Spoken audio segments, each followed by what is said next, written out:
नमस्कार दोस्तों, भारत एक सोच देख रहे हैं आप। दोस्तों, जयंत चौधरी यूपी में जब जब चुनाव होते हैं, जयंत चौधरी की चर्चाएं तेज हो जाती हैं। इस बार चर्चा हो रही है कि क्या बीजेपी ने जयंत चौधरी को गच्चा दे दिया है। क्या जयंत चौधरी को बीजेपी अब साध नहीं रही है। क्या जयंत चौधरी एनडीए में जो डिमांड रख रहे हैं वो पूरी नहीं की जा रही हैं। दोस्तों, यूपी में उपचुनाव होने वाले हैं और खबरें ऐसी हैं कि 10 में से जयंत चौधरी 2 से 3 सीटें चाहते हैं जिन पर वो अपने प्रत्याशियों को चुनाव लड़ा सकें। दोस्तों, हाल ही में जयंत चौधरी लखनऊ पहुंचे योगी आदित्यनाथ से मुलाकात करने के लिए, जिसकी तस्वीरें हम आपको दिखा रहे हैं।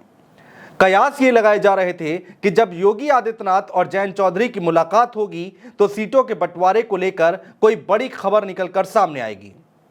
लेकिन दोस्तों, ऐसा बिल्कुल भी नहीं हुआ। जयंत चौधरी मीडिया में कहते हैं कि मुलाकात का टाइम बहुत कम था, इसलिए ज्यादा बात नहीं हो पाई।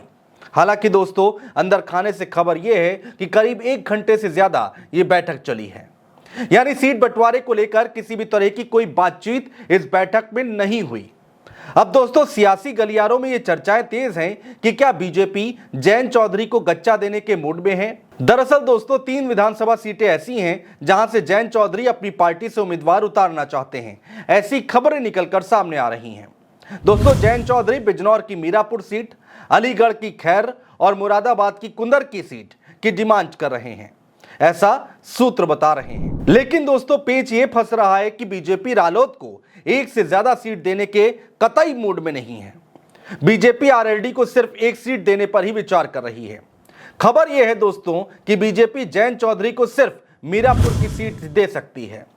अब जयंत चौधरी की सियासत आखिर किस तरफ जा रही है। क्या जयंत चौधरी को बीजेपी वाकई गच्चा दे रही है? सुनिए पत्रकार चंद्रकांत शुक्ला का विश्लेषण। उत्तर प्रदेश की राजनीति बड़ी रोचक है और उत्तर प्रदेश में राजनीति पल पल बदल रही है।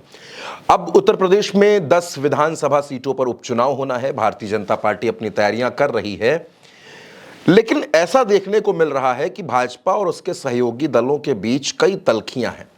संजय निषाद 2 सीटों पर दावा कर रहे हैं, जबकि जयंत चौधरी 3 सीटों पर दावा कर रहे हैं। मीरापुर की सीट 2022 में आरएलडी ने जीती थी।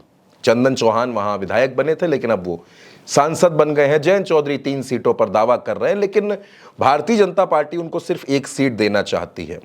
दरअसल जयंत चौधरी की स्थिति एनडीए में बड़ी नाजुक है। आप शुरू से देखेंगे तो भाजपा में जब एनडीए संसदीय दल की बैठक हुई परिणाम के बाद, तो जयंत चौधरी को मंच पर कुर्सी नहीं मिली। उसके बाद योगी आदित्यनाथ के खिलाफ उन्होंने एक बयान दे दिया फैसले के विरोध में। योगी आदित्यनाथ से मुलाकात करने का वक्त उनको लंबे वक्त से नहीं मिल रहा था, फिर मिला, लेकिन बीजेपी उनको 1 सीट से ज़्यादा सीट देने की तैयारी में या उसका ऐसा मूड नज़र नहीं आता है। दूसरा, जयंत चौधरी जो मंत्रालय अपने लिए चाहते थे वो भी उनको नहीं मिला।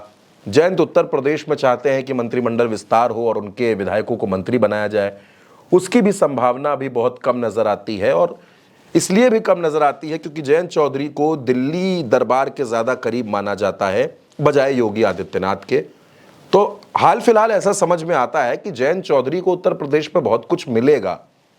विधानसभा के उपचुनाव में इसकी उम्मीद बहुत कम है, और कम इसलिए भी है क्योंकि जयंत चौधरी जो 3 सीटें मांग रहे हैं वो दे पाना फिलहाल बीजेपी के लिए मुश्किल सा नजर आता है।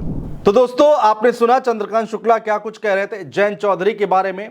लेकिन अब सवाल लोग ये कर रहे हैं कि क्या जयंत चौधरी को एनडीए का साथ नहीं पकड़ना चाहिए था। दरअसल दोस्तों, एनडीए में आकर जयंत चौधरी ने तो अपना फायदा करा लिया, लेकिन बीजेपी को बहुत फायदा नहीं हो पाया। पश्चिम यूपी में जयंत अपने वोटर्स को भारतीय जनता पार्टी में शिफ्ट नहीं करा पाए। जयंत चौधरी केंद्र में राज्य मंत्री बन गए, 2 सीटों पर चुनाव लड़ा, वो जीत गए। यूपी में सरकार में भागीदारी हो गई, उनकी पार्टी को एक मंत्री पद मिल गया।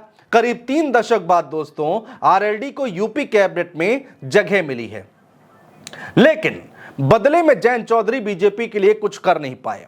पश्चिमी यूपी में कई सीटें ऐसी थीं जिन पर कहा जाता है कि आरएलडी का प्रभाव रहता है। वहां से इंडिया गठबंधन की जीत हुई। कैराना से इकरा हसन और मुजफ्फरनगर से हरेंद्र मलिक इसका सबसे बड़ा उदाहरण है। शायद यही वजह है दोस्तों कि चुनाव के बाद एनडीए की बैठक में सभी सहयोगी मंच पर बैठे दिखाई दिए और जयंत चौधरी मंच के आगे जो कुर्सियां लगी थी वहां बैठे दिखाई दिए। इसके साथ ही दोस्तों भारतीय जनता पार्टी के फायर ब्रांड नेता संगीत सोम ने भी चुनाव के बाद जयंत चौधरी पर जोरदार हमला कर दिया। दोस्तों लोग अब यह भी बात करने लगे हैं कि क्या जयंत चौधरी को वो इज्जत एनडीए में नहीं मिल रही है जिसके वो हकदार हैं, वो इज्जत जो कभी अखिलेश यादव ने अपने साथ रखकर दी थी। सवाल यह भी है दोस्तों कि क्या यूपी में होने वाले उपचुनाव में जयंत चौधरी की बात अब बीजेपी मानेगी? देखना बहुत दिलचस्प होगा। बहुत शुक्रिया दोस्तों।